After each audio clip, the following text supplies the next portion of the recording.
सभी स्टूडेंट्स को मेरा नमस्कार। सबसे पहले मैं बता दूं अपने बारे में।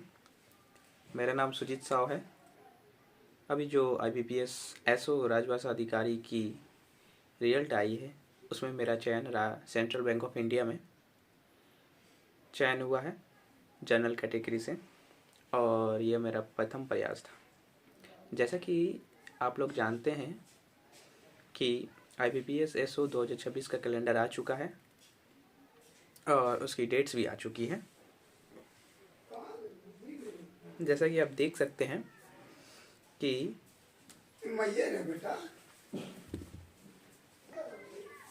डेट्स आ चुकी है। प्री जिसका होने वाला है 29 अगस्त को और मेंस होने वाला है 1 नवंबर को।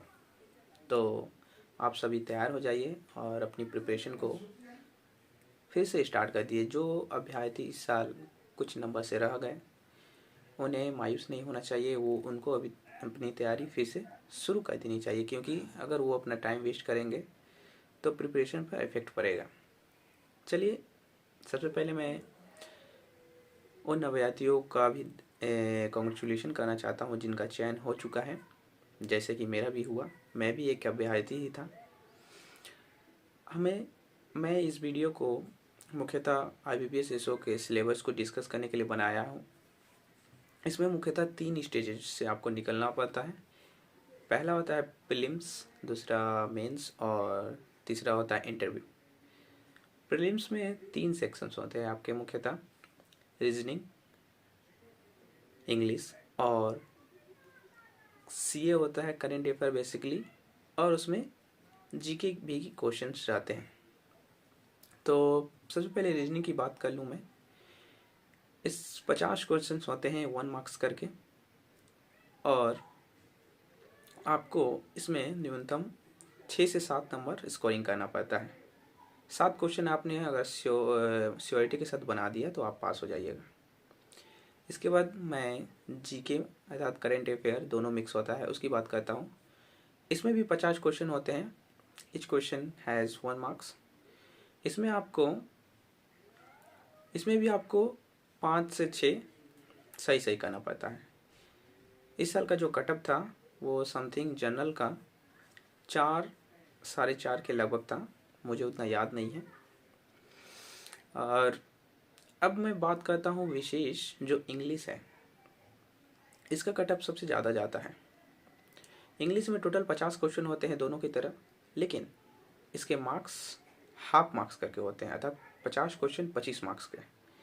तो आपको कितना हो गया मार्क्स? 50 क्वेश्चन में 25 मार्क्स होते हैं, और इसका कटअप जाता है हर साल 7 से 8 के बीच।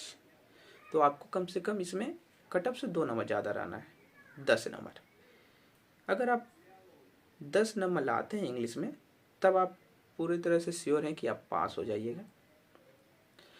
अब हम ओवरऑल कटअप की बात कर लें तो इस ईयर जो गया था जिसमें मेरा सिलेक्शन हुआ उसमें आया है 16 पॉइंट समथिंग गया है ओवरऑल कटअप, और मेरा आया था 34 मार्क्स। तो जैसे कि मैंने बताया आपको रीजनिंग में 6 से 7, मान लीजिए 7 नंबर, और GK करेंट अफेयर में मिलाकर 6 नंबर, 7 6 13 नंबर। और इंग्लिश जो है 9 से नीचे नहीं जाना चाहिए, 9 से ऊपर लाते हैं तो बहुत बढ़िया। तो 9 से 10 हम 10 पकड़ लेते हैं, तो 13 10 23 नंबर। आप ओवरऑल कटअप से भी 2-3 नंबर एक्स्ट्रा रहिएगा। अधिक से अधिक जाएगा तो 20 जा सकता है, आप 23 पर रहिएगा। इसका प्री जो है सिर्फ पास करना पड़ता है, और इसके बाद कोई मतलब प्रॉब्लम नहीं है प्री को लेकर। प्री के मार्क्स भी नहीं जोड़ते हैं फाइनल सिलेक्शन में। इसके बाद हम लोग चर्चा करते हैं मेंस। देखिए, मेंस ही मेन है। मेंस का मार्क्स अच्छा रहा तो आपका चयन हो जाएगा, और नहीं रहा तो चयन नहीं होगा। मेंस 2 सेक्शन में बटा होता है। 45 ऑब्जेक्टिव होते हैं 45 मार्क्स के, और 15 मार्क्स जिसमें से 2 अनुवाद होते हैं, हिंदी टू इंग्लिश और इंग्लिश टू हिंदी। और इन्हें पेन पेपर पे नहीं करना पड़ता है, कीबोर्ड के माध्यम से करना पड़ता है। 7.5 नंबर करके दोनों होते हैं 15 मार्क्स, और उधर ऑब्जेक्टिव 45 मार्क्स। कितना हो गया टोटल? 60 मार्क्स। आपको इस 60 मार्क्स में 35 प्लस स्कोर करना है, तभी आप मतलब श्योर रहिएगा कि आपका सिलेक्शन हो जाएगा। अगर आप इसे कम लाते हैं तो थोड़ा बीच का मामला रहता है कि सिलेक्शन होगा या नहीं होगा, कन्फ्यूजन रहता है, फाइनल लिस्ट सिलेक्शन तक वेट करना पड़ता है, डाउट रहता है कि होगा या कि नहीं होगा। और बता दें, ये हो गया 60 मार्क्स। इसका हम सिलेबस अभी डिस्कस कर रहे हैं, पहले हम बता दें, इसके बाद होता है इंटरव्यू। अगर आप मेंस में जैसे प्री में आप क्वालिफाई हुए तो मेंस के लिए एडमिट का आएगा, उसी प्रकार अगर आप मेंस में भी क्वालिफाई होते हैं तो फर्दर आपका एक आएगा रिजल्ट कि आपको पास हो चुके हैं मेंस, और इंटरव्यू के लिए कॉल लेटर आएगा। इसके बाद आता है इंटरव्यू, ये होता है 20 मार्क्स। आप अगर गए और बढ़िया से मतलब किया और ज़्यादा क्वेश्चंस के आंसर भी नहीं दिए तो 13 से 14 मिल जाएगा, अगर पैनल अच्छा हुआ तो। और अगर आपने थोड़ा और अच्छा किया तो 15 से 16, और अच्छा किया तो 17 प्लस भी मिल सकता है। और अगर आपने कोई मतलब उटपटांग बात बोल दी, कोई आंसर नहीं दे रहे हैं, बैठे हुए हैं, डर गए, आपके हाथ पाँव काँप रहे हैं, तो आपको 10 से 12 नंबर मिलेगा 20 में। 20 मार्क्स का होता है। देखिए, ये जो 60 मार्क्स का मेंस था उसको वो लोग फर्दर 80 में कन्वर्ट करते हैं 1.33 से मल्टीप्लाई कर कर। अर्थात अगर आपके मेंस में 60 नंबर आए हैं, सॉरी 60 में 30 नंबर आए हैं, तो उसको 1.33 से मल्टीप्लाई करेंगे जो फर्दर 40 हो जाएगा, और इंटरव्यू के मार्क्स को जोड़ा जाएगा। मान लीजिए आप इंटरव्यू में लाए 40 और इंटरव्यू में लाए 15 नंबर, तो 55 नंबर। इस बार एससी का कट ऑफ गया है 54 नंबर, फाइनल कट ऑफ। आप एक अगर एससी कैटेगरी से बिलोंग करते हैं तो आपका 1 नंबर से सिलेक्शन हो जाता है। तो यहाँ पर देखिए, इंटरव्यू कोई मायने नहीं रखता है, सभी बच्चे इंटरव्यू में अच्छा प्रदर्शन करते हैं, सभी को 14-15 और अच्छा करने पर 16-17 मिल ही जाता है। मेन जो है, मेन जो मुद्दा है वो है मेंस, और मेंस कितने मार्क्स का होता है? 60। इसको आपको अच्छे से करना है।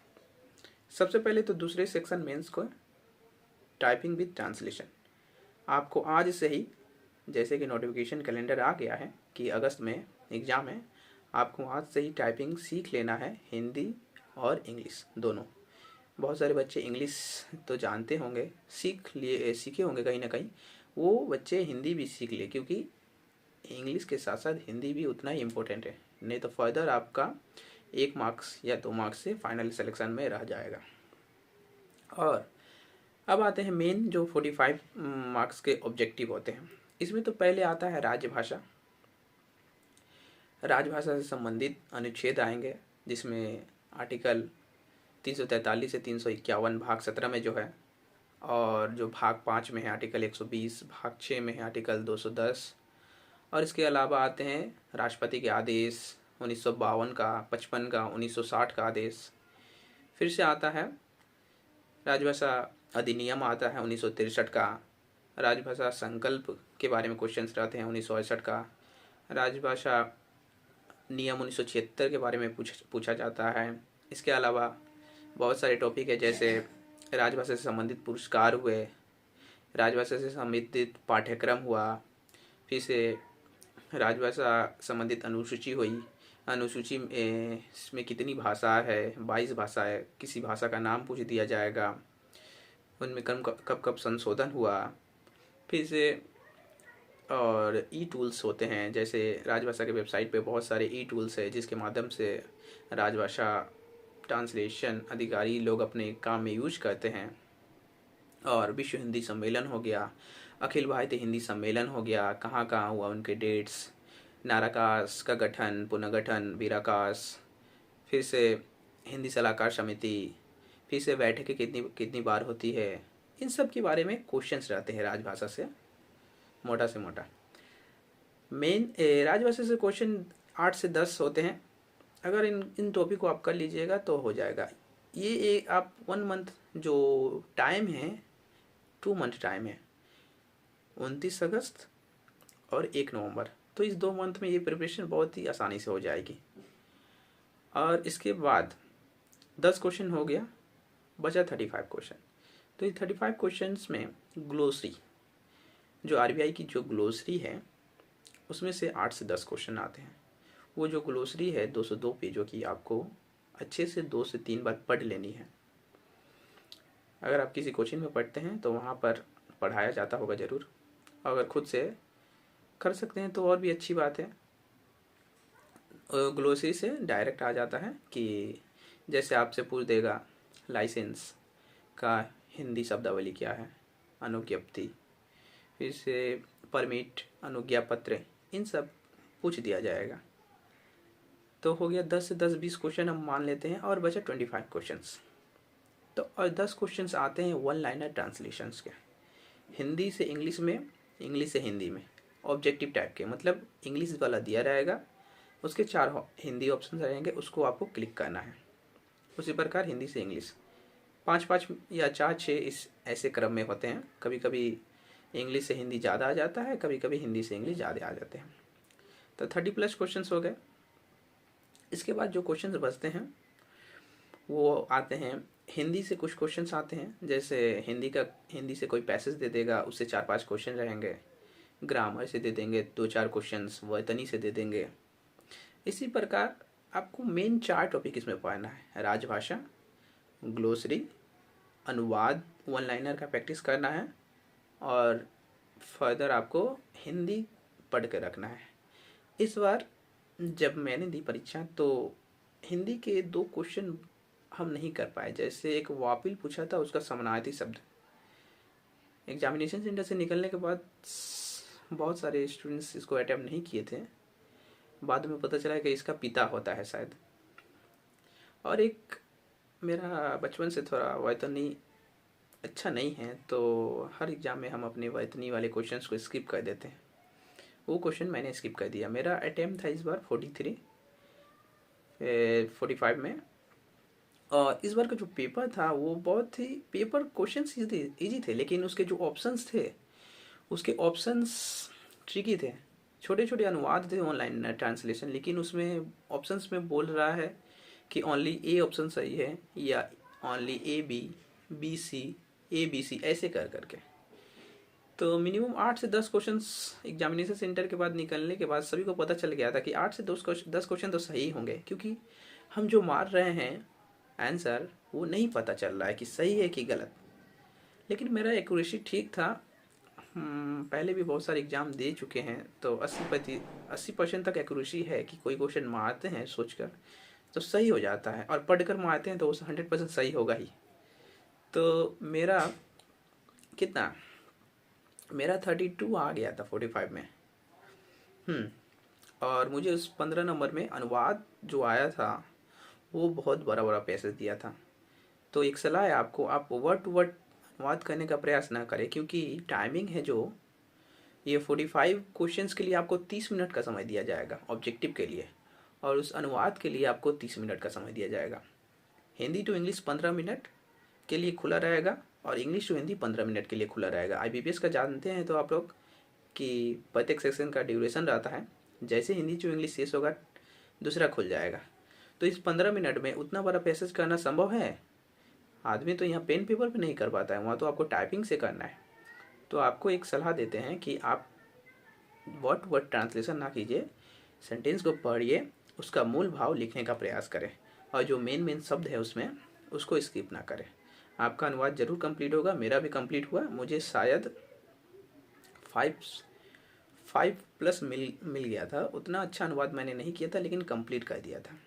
इस प्रकार मेरे मार्क्स बने थे 60 में बने थे 37, और 37 को फर्दर मैंने 1.99 से मल्टीप्लाई किया। जिस दिन मेरा स्कोर कार्ड आया मेंस का, उस दिन पता चल गया कि मेरा कहीं ना कहीं हो जाएगा, हद से हद जाएगा। तो सबसे कम, मतलब नीचे से नीचे किसी भी ना बैंक में लग ही जाएगा। तो 37 को मल्टीप्लाई किया मैंने तो देखा 49+ हो रहा है, और इंटरव्यू में मैंने गैस किया 15 नंबर, तो वही 64+, और मेरा 7 दिन के बाद जो रिजल्ट आया उसमें भी 64+ मार्क्स हैं, और मुझे अनरिजर्व कैटेगरी से सेंट्रल बैंक ऑफ इंडिया में चयन हुआ मेरा। जो कि ये मेरे प्रथम प्रयास में था। मैंने इंग्लिश पर ज़्यादा ध्यान नहीं दिया। एसएससी के जो प्रिपरेशन किया है मैंने कर रखा था 1 साल का, उसके ही इंग्लिश प्रिपरेशन से हो गया मेरा। मैंने करंट अफेयर के लिए अड्डा को फॉलो किया, अड्डा के करंट अफेयर को। और जो रीजनिंग है, रीजनिंग के लिए मैंने मुख्यतः 5 से 6 चैप्टर को विशेष पढ़ा, उसी को बार बार रिवीजन किया, क्योंकि मैं वही चैप्टर्स के क्वेश्चंस बार बार आते हैं, बस उसका प्रैक्टिस आपके पास होना चाहिए। जैसे कि एक चैप्टर है सिलॉक्स जिसको बोलते हैं, और एक है इनइक्वालिटी।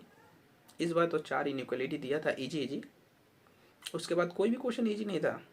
4 करने के बाद जो बच्चे 2 ही चैप्टर प्रैक्टिस करके गए थे वो तो बना नहीं पाए, और उसको तो डर लगने लगा कि 4 क्वेश्चन में सिलेक्शन होगा कि नहीं, तो उन्होंने और ज़्यादा अटैम्प्ट कर दिया, जिससे नेगेटिव हो गया और वो इस बार प्री में ही रह गए। बहुत अच्छे से अच्छे कैंडिडेट जिनका इंग्लिश में 14 प्लस 15 प्लस मार्क्स है, लेकिन वो इंग्लिश में रीजनिंग में फेल हो गए। तो समझ रहे हैं ना कि एक चैप्टर 2 चैप्टर पढ़ कर जाने से नहीं होगा, आपको कम से कम 6 से 7 चैप्टर पढ़ के जाना होगा बैंकिंग स्पेशल रीजनिंग के चैप्टर। तो पहला चैप्टर सिलॉक्स बताया मैंने, दूसरा इनइक्वालिटी, तीसरा है ब्लड रिलेशन, उसमें कोडेड वाला भी पढ़ लीजिएगा, चौथा है डिस्टेंस डायरेक्शन, उसमें भी कोडेड वाला पढ़ लीजिएगा। 4 चैप्टर ये हो गए। एक चैप्टर होता है पेयर फॉर्मेशन, जिसमें बोला जाता है कि एक शब्द दे दिया जाएगा, उसके 5वें 6वें 8वें 9 और 9वें लेटर को मिलाकर कोई वर्ड बन रहा है तो ये आंसर होगा, नहीं बन रहा है तो ये आंसर होगा, और एक से अधिक इसके मीनिंगफुल वर्ड बन रहे होंगे तो कोई दूसरा आंसर होगा। एक क्वेश्चन तो रहता है इसमें से, ये इस चैप्टर को कर लीजिएगा। और सीटिंग अरेंजमेंट और पजल को कीजिए, प्रैक्टिस करके रखिए। 3 से 4 पजल्स आते हैं, 4 नंबर करके, एक पजल में 4 क्वेश्चन रहते हैं, तो एक जरूर उसमें से इजी रहता है जो सब कर लेगा, लेकिन बच्चे पजल सुनकर ही डर जाते हैं। तो ऐसा आपको नहीं करना है, पजल सीटिंग अरेंजमेंट करके रखिए। मेरा मार्क्स आया था रीजनिंग में 11 पॉइंट समथिंग और कट ऑफ है 4 पॉइंट समथिंग। मैंने क्या किया, सबसे पहले तो 4 इनइक्वालिटी के क्वेश्चन कर लिए, उसके बाद वो पेयर फॉर्मेशन वाला कर लिया, 5 क्वेश्चन सिक्योर हो गए। उसके बाद हम पजल ट्राई कर रहे हैं। 4 पजल थे, जिसमें से 3 पजल नहीं बने, एक पजल बना, तो उसका हो गया 3 क्वेश्चन, 5 3 8 क्वेश्चन। उसके बाद एक और क्वेश्चन था कोई छोटा, उसको किए 9 क्वेश्चन। और सारे पजल पजल कहने जाइएगा तो टाइम तो लगेगा 7 से 8 मिनट। ऐसे कहते मेरा टाइम बहुत चला गया, 4 से 5 मिनट टाइम बचा था। और हाँ, ब्लड रिलेशन, इस बार का ब्लड रिलेशन भी बहुत हार्ड था, किसी से नहीं बना होगा, इसलिए ना बहुत सारे बच्चे रीजनिंग में फेल हो गए। ब्लड रिलेशन बनाए, लेकिन उसमें से क्या हो रहा है कि फाइनल कनेक्शन ही नहीं हो रहा है। बाद में पता चला, एक सर बताया कि वो इनकम्प्लीट फिगर वाला ब्लड रिलेशन था, वो आपका फिगर कंप्लीट नहीं होगा लेकिन आंसर आ जाएगा। फिर उसको भी स्किप कर दिए, मतलब नहीं बना तो। और लास्ट में 4-5 मिनट बचा था। डिस्टेंस डायरेक्शन का 3 क्वेश्चन इजी था। हम पहले से ही स्ट्रेटजी बनाकर टेस्ट देते थे, मॉक टेस्ट। पहले ये चैप्टर करना है, ये चैप्टर को लास्ट में करना है, तो डिस्टेंस डायरेक्शन हम पहले से ही लास्ट में करते थे। डिस्टेंस डायरेक्शन के 3 क्वेश्चन थे, बनाया मैंने, बन गए, और इस प्रकार मेरे 12 क्वेश्चन किए। और कहीं ये क्वेश्चन गलत हो गया, जिससे मेरा मार्क्स 11 पॉइंट समथिंग आया है। इंग्लिश में मेरे मार्क्स आए थे 12.5 नंबर। और इस बार तो अड्डा का जो करेंट अफेयर था उसमें से तो 15 क्वेश्चन फंस गया। मैंने 10-11 अटैम्प्ट किया, लेकिन और 4 क्वेश्चन मुझे आ रहे थे 50-50%। तो मैंने सोचा क्यों नेगेटिव ले, 4-5 क्वेश्चन श्योर कर देने से ही ज़्यादा करना नहीं चाहिए। अगर ज़्यादा नेगेटिव हो गया तो फिर आपका मतलब आप सेक्शनल में पीछे रह जाइएगा। तो मैंने उस 4 क्वेश्चन को अटैम्प्ट नहीं किया, 11 क्वेश्चन किया, जिसमें से 10 या 9 सही हो गए थे, मतलब 10 सही हुए थे, तो 9 प्लस समथिंग आया था और इस प्रकार मेरा 34 मार्क्स बना था। और टोटल मार्क्स बनते हैं कितना, 50 रीजनिंग के हो गए, 50 जीके करंट अफेयर और 25 मार्क्स इंग्लिश के। 125 नंबर में कट ऑफ गया है इस बार 2025 का, 16 पॉइंट समथिंग, और मेरे आए थे 34। तो मैंने प्री की भी स्ट्रेटेजी आपके साथ शेयर की, और ख़ासकर रीजनिंग पढ़िएगा क्योंकि इनइक्वलिटी तो दिया था इस बार, इजी था, मतलब रीजनिंग ही हार्ड आया था। हाँ, इस बार हो सकता है कि सीए हार्ड आए, क्योंकि 2024 में सीए हार्ड आया था, 2025 में रीजनिंग हार्ड आया, फिर 2026 में सीए हार्ड आएगा। इंग्लिश तो मॉडरेट रहता है, उसमें भी तो बहुत सारे बच्चे फेल होते हैं, लेकिन कोई कोई बच्चा जो इंग्लिश में पास हो जाता है लेकिन इन दोनों में से किसी में से रह जाता है, क्योंकि एक साल के रीजनिंग को टफ करता है, एक साल सीए को टफ करता है। तो आप लोग जान गए प्री की तैयारी कैसे करनी है। मेंस की तैयारी, मेंस का सारा सब्जेक्ट सिलेबस मैंने बता दिया, कैसे कैसे प्रिपरेशन करना है।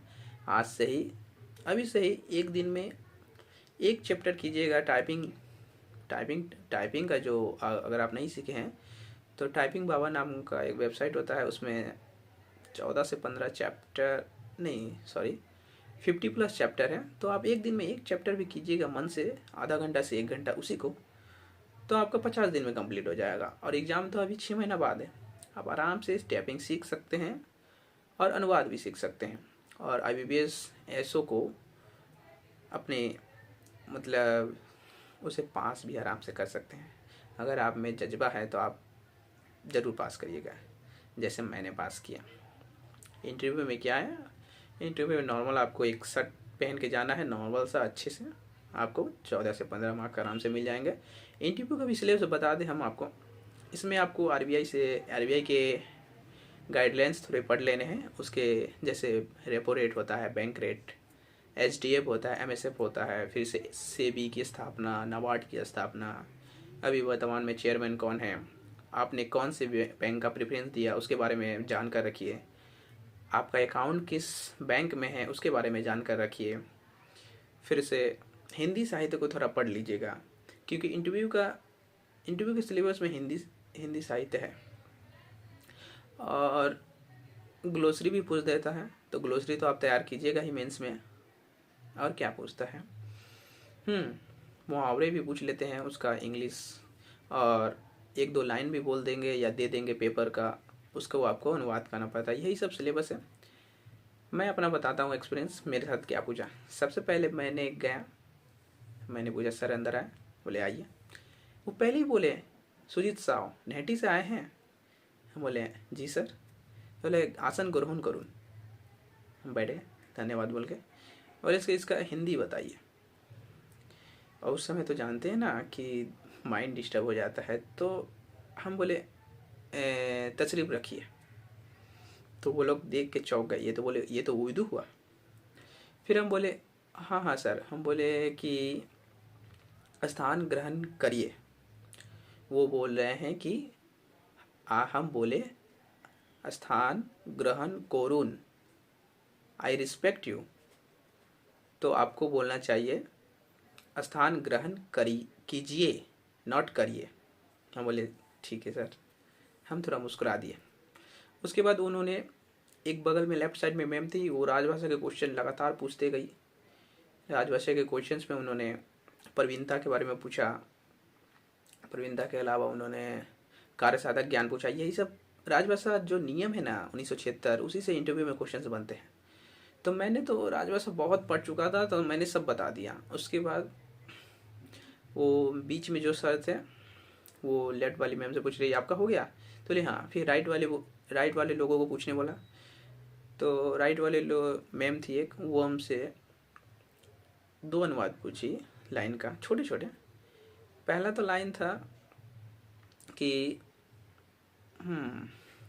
कॉपी में भी फॉरवर्डेड, इसका हिंदी अनुवाद कीजिए। मैंने कहा प्रतिलिपि अग्रेसित की जा सकती है। अग्रेसित नहीं अग्रेसित नहीं बोला मैंने बोला स्थानांतरण की जा सकती है। तो बोला स्थानांतरण नहीं होगा, अग्रेसित होगा। फॉरवर्डेड का अग्रेसित होता है। उसके बाद मैम और पूछी कि बताइए प्लीज़ कंफर्म। तो मैंने बोला कृपया करके पुष्टि कीजिए। बोला ये ठीक है। उसके बाद जो बीच वाले सर थे वो बोले कि आपने इग्नू से किया है BA MA, आपके घर के बगल में निहाटी में RBC कॉलेज है, वहाँ से क्यों नहीं किया।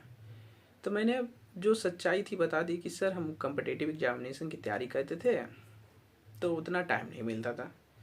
तो बोले ठीक है, और पूछे आप कहीं काम करते हो। तो हम अपने घर के पास एक काम करते हैं छोटा मोटा, वो बता दिए।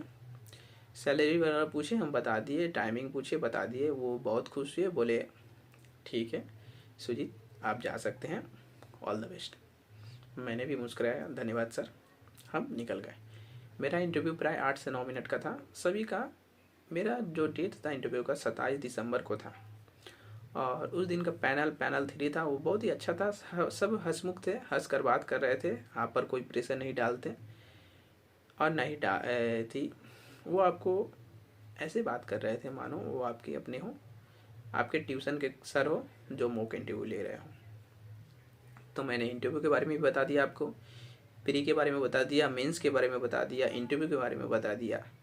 ये IBPS SO राजभाषा अधिकारी की पोस्ट पिछली बार 87 आई थी, इस बार और बढ़ेगी, क्योंकि जैसा कि आप लोग जानते हैं बहुत सारे कैंडिडेट SSC में जिनका सिलेक्शन हो जाएगा वो छोड़ देंगे, RRB में जिनका सिलेक्शन हो जाएगा वो भी SO छोड़ देंगे, और FCI भी आने वाला है। तो इस बार जो पोस्ट है वो 100+ रहने वाली है। तो आप लोग अपनी प्रिपरेशन को बहुत ही अच्छे तरीके से कीजिए और स्मार्ट स्टडी कीजिए। उतना हार्ड वर्क करने की ज़रूरत नहीं है। दिन में अगर आप 4 घंटे भी पढ़ते हैं अभी से तो आपका IBPS SO आराम से क्लियर हो जाएगा। आप 4 घंटे SO के लिए दे सकते हैं, 2-3 घंटे रेलवे के लिए, 1-2 घंटे अपनी अलग से स्टडी कर सकते हैं। आपको 8 से 8 घंटा तो पढ़ना ही चाहिए दिन में, क्योंकि भारत जैसे देश में अगर आपको गवर्नमेंट जॉब लेनी है तो पढ़नी ही पड़ेगी। तो धन्यवाद करता हूँ दोस्तों, आप अगर वीडियो के अंत तक हमें देख रहे हैं तो, और मेरी स्ट्रेटजी को आप अगर फॉलो कीजिएगा तो आपका सिलेक्शन ज़रूर होगा। और आप कमेंट करके ज़रूर बताइएगा नेक्स्ट ईयर कि हाँ सर मेरा हुआ, सॉरी सर नहीं, हम तो आप ही के उम्र के हैं, कि मेरा सिलेक्शन ज़रूर हुआ और आपकी वीडियो हेल्पफुल रही। और जाते जाते आप अपने कमेंट करके बताइएगा कि आप कहाँ से देख रहे हैं और किस एग्ज़ाम की तैयारी करते हैं, SO की करते हैं या SSC की करते हैं। और अगर आपका कोई दोस्त IBPS SO की तैयारी करता है तो उसे ये वीडियो ज़रूर शेयर कीजिएगा। आशा करते हैं कि आप लोगों को मेरा वीडियो अच्छा लगा हो। मिलते हैं नेक्स्ट वीडियो में। और लास्ट बात जाते जाते, अगर रीजनिंग की क्लासेस मैं अपनी चैनल पे लाने वाला हूँ, तो अगर आपको रीजनिंग में प्रॉब्लम होती हो तो मेरे चैनल से पढ़ सकते हैं। धन्यवाद, मिलते हैं।